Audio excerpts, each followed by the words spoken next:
में इस समय जेडीयू प्रवक्ता मनीष यादव जी जुड़ चुके हैं, दानिश कुरैशी जी इस दौरान मौजूद हैं, एआईएमआईएम की तरफ से अजय गौतम जी हैं, हिंदू धर्मगुरु। आप तीनों का बहुत स्वागत है।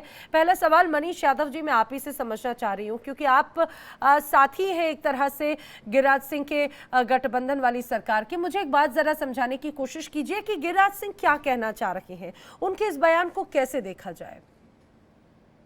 देखिए नैना जी, गिरिराज सिंह जी ने क्या बोला मुझे भी उनकी बातों की समझ नहीं, मैं भी नहीं समझ पा रहा हूँ वो कहना क्या चाह रहे हैं। हम तो इतना जानते हैं कि इस देश में सभी धर्मों की मिट्टी है, सभी धर्मों की खुशबू है, और हमारे बाबा साहब के संविधान के अनुसार भारत में सभी धर्मों का सम्मान है। हम किसी धर्म को जात के, लिंग के आधार पर किसी का विरोध नहीं कर सकते। और जहां तक सवाल है अपराध का, तो अपराध तो कोई भी कर सकते हैं। अपराध करने वाले की कोई न जाति होती है न कोई धर्म होती। इसलिए हम गिरिराज सिंह जी के वक्तव्य से सहमत नहीं है।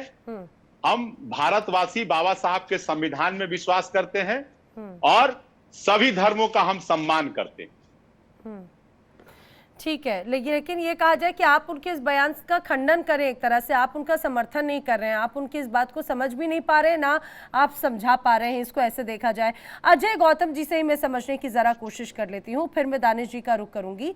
अजय गौतम जी, अक्सर जब जब इस तरह के कोई तीज त्योहार होते हैं तब अक्सर हम हमेशा देखते हैं कई बार विवाद की तस्वीर या कुछ और तरह के विवाद को लेकर बयान इस तरह के सामने आ जाते हैं। आप गिरिराज सिंह कह रहे हैं कि जो हिंदुस्तान में घटनाएं हो रही हैं, महिलाएं जो असुरक्षित हैं, उसके लिए देश का मुसलमान कहीं ना कहीं जिम्मेदार है। क्या कहना चाहते हैं वो? अजय जी आपकी आवाज नहीं आ रही है, शायद म्यूट है, उसको अनम्यूट कर लीजिए प्लीज। नहीं, यहाँ से ठीक है, आवाज जी आ जी रही जी है बिल्कुल बिल्कुल, अब मैं सुन पा रही हूँ आपको। देखिए, गिरिराज सिंह जी ने जो कहा है वो तथ्यों के आधार पर कहा है, सबूतों के आधार पर कहा है, देश की परिस्थिति के अनुसार कहा है, और जो आंकड़े कहते हैं हमारे सर्वे के, उसके आधार पर कहा है। अब क्राइम के अंदर क्यों कैसे रेशो है, मैं अब आपको इसका छोटा सा उदाहरण देता हूँ।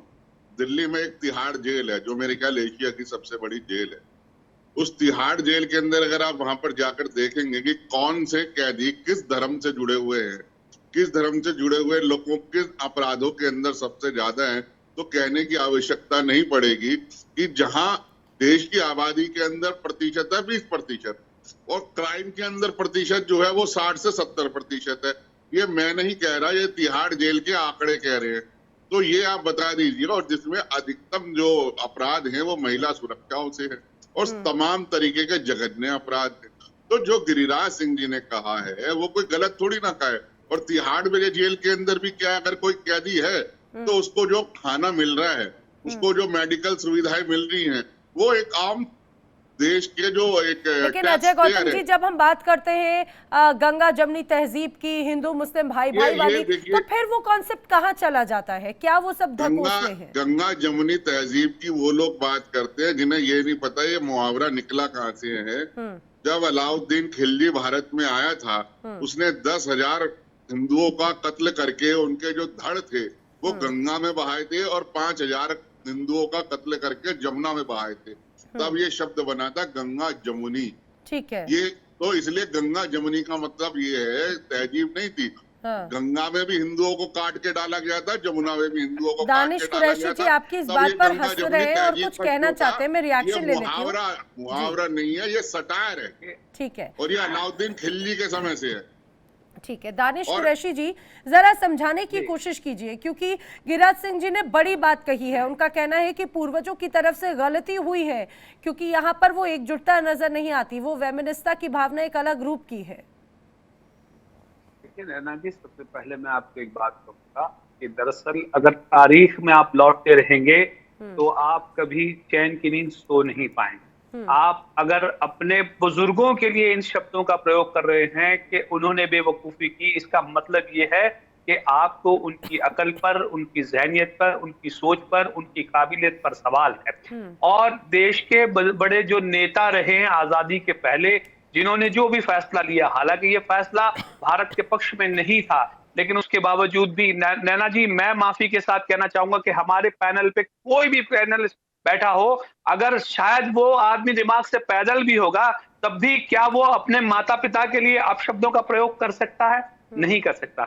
मैं नहीं कर सकता, आप नहीं कर सकती, अजय जी नहीं कर सकते, या दूसरे हमारे पैनलिस्ट नहीं कर सकते, चाहे वो कितने ही अच्छे हों, चाहे कितने ही बुरे हों। अब सवाल ये है कि राजनीति में जो हद क्रॉस करने की जो वो कर रहे हैं गिरिराज, मुझे लगता है कि शायद वो दिमाग से पैदल हो चुके हैं और बुजुर्ग हैं वो इस देश की राजनीति में बड़ा लेकिन हिस्सा रहा दानिश उनका, कुरैशी मुझे जी, लगता है। दानिश कुरैशी जी, लेकिन आखिर उन्हें ये बात बोलने की जरूरत क्यों आन पड़ी?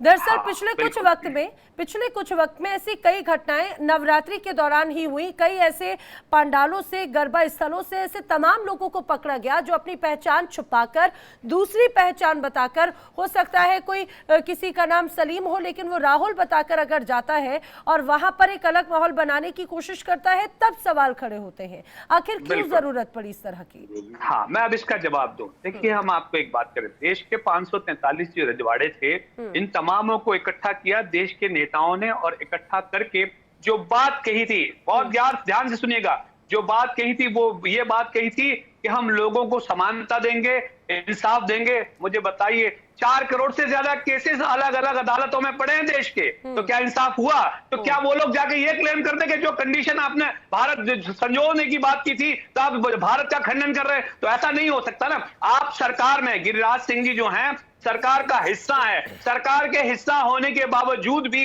अगर इतने वो बौने हो चुके हैं कि इस तरह से सरकार मैनेज नहीं कर पा रहे हैं और उसके बाद पब्लिक में जाकर आप ये बात कर रहे हैं, तो मुझे लगता है कि अफसोस है उनके सरकार में होने का, अफसोस है भारतीय जनता पार्टी की सत्ता का होने का, चाहे बिहार में सत्ता हो चाहे केंद्र में सत्ता हो, क्योंकि जब आपको सत्ता दी गई है तो आपको इंसाफ करने के लिए सत्ता दी गई है। जिम्मेदार पद पर है, एक जनप्रतिनिधि है, उनकी तरफ से इस तरह की खुले मंच पर जो बयान आते हैं कई मायने रखते हैं। लेकिन मेरा जो सवाल था उसका भी जवाब दीजिए कि आखिर उन्हें इस तरह के बयान देने की जरूरत क्यों पड़ी?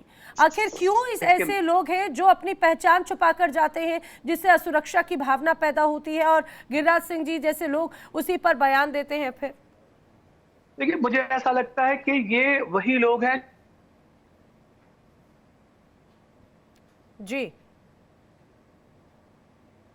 मुझे लग रहा है शायद नेटवर्क की वजह से कुछ ग्लिच है, उनका दोबारा मैं कनेक्शन मैं लेती हूं। लेकिन मनीष यादव जी, एक बात दानिश कुरैशी जी जरूर काम की कह रहे हैं, उनकी तरफ से ये जरूर कहा गया है कि गिरिराज सिंह जैसे लोग, जो ऐसा नहीं है कि कोई नए नवेले प्रवक्ता हो, कोई नए नवेले पार्टी कार्यकर्ता हो, वो सीनियर लीडर हैं, लगातार कई सालों से, दशकों से राजनीति में सक्रिय हैं, जनप्रतिनिधि हैं, प्रतिनिधित्व करते हैं। किसी मंच से अगर उनका कोई बयान आता है तो वो बहुत महत्वपूर्ण होता है। तो गिरिराज सिंह जी अक्सर इस तरह के बयान देते हैं, तो क्या पार्टी लाइन या फिर पार्टी उन पर कोई रोक नहीं लगाती, या फिर उनको कोई समझाइश नहीं दी जाती है? क्या पार्टियों की जिम्मेदारी नहीं होती? देखिए नैना जी, गिरिराज सिंह, माननीय गिरिराज सिंह भारतीय जनता पार्टी के नेता हैं और उनके दल का ये मामला है। लेकिन जो बात उन्होंने उठाया है कि बलात्कार में इसलिए होता है कि मुस्लिम लोग उसमें शामिल होते हैं। मैं कुछ साल पहले दिल्ली में जाना चाहता हूं। दिल्ली में एक बलात्कार हुआ था, निर्भया हत्याकांड, सबको मालूम। क्या उस हत्याकांड में, उस बलात्कार कांड में कौन लोग शामिल? क्या उसमें सब लोग मुस्लिम थे? या देश के अन्य राज्यों में कहीं भी बलात्कार हो रहे तो क्या उसमें सब लोग मुस्लिम हैं? मैं बार बार कह रहा हूं कि अपराध को आप ये धर्म से क्यों जोड़ रहे हैं?